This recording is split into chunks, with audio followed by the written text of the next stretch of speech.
चिल्ड्रो, आज हम क्लास 6 की मैथमेटिक्स के अंदर एक्सरसाइज 3.2 में क्वेश्चन नंबर 2 स्टार्ट करते हैं। Which of the following numbers are exactly divisible by 6।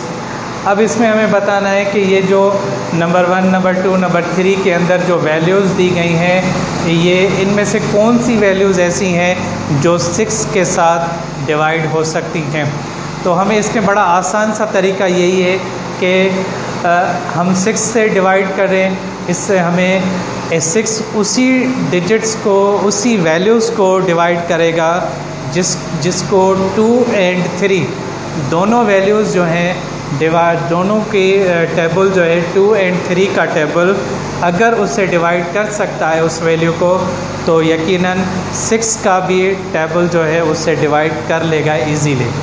तो हमने देखा कि इन दो वैल्यूज़ के अंदर जो है नंबर 2 पे जो वैल्यू लिखी गई है और नंबर 3 पर जो वैल्यू लिखी गई है, उसके अंदर जो है उसमें दोनों वैल्यूज़ को 2 और 3 दोनों का टेबल डिवाइड कर रहा था।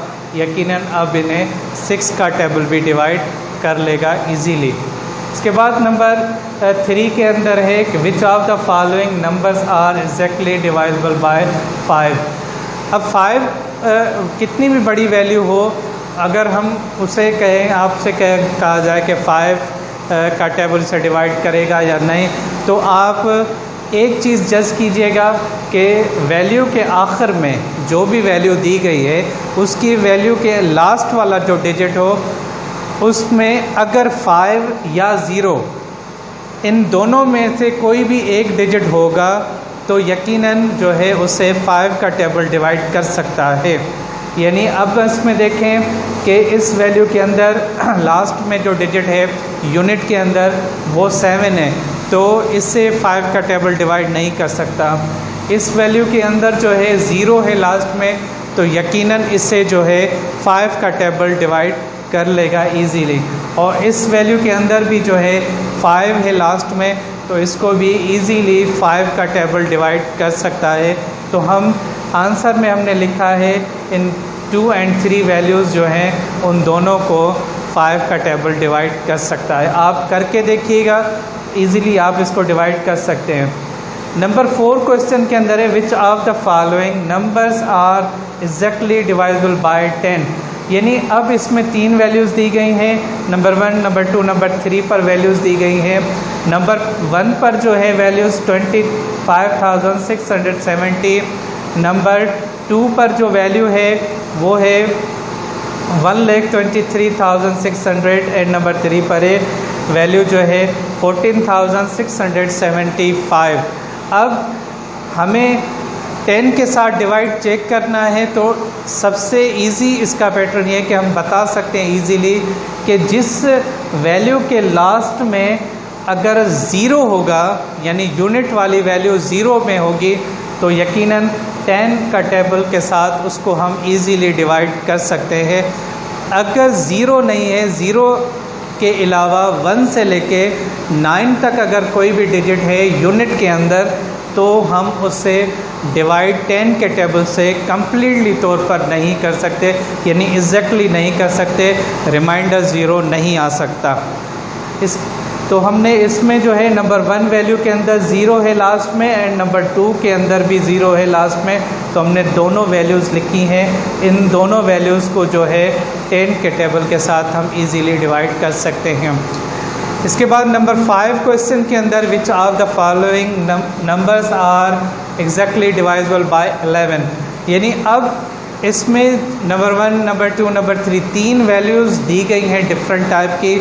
हमें जल्दी से जज करने में एक हमें आसान तरीका ये है कि आप जो ये फ़र्ज़ करें जैसे नंबर 1 की वैल्यू है, इस नंबर 1 की वैल्यू के अंदर आप क्या करें, जो इस जगह से आप स्टार्ट करें, इस तरीके से आगे जाएं। तो ये number 1, number 3 and number 5 value को आप आपस में प्लस करें, बीच में माइनस दें। इसके बाद फिर इवन नंबर वाली वैल्यूज़ जो 1, 7 एंड 2 है, और इसको भी आप प्लस करें। अब इन दोनों को जब हमने प्लस किया तो हमें मालूम हुआ कि ये 13 होता है, बीच में माइनस है, हमने माइनस दे दिया, एंड इन तीनों वैल्यूज़ को जब हमने प्लस किया तो 10 हुआ। यानी अब 13 में से -10 कर दिए तो इससे हमारे पास आंसर आया 3।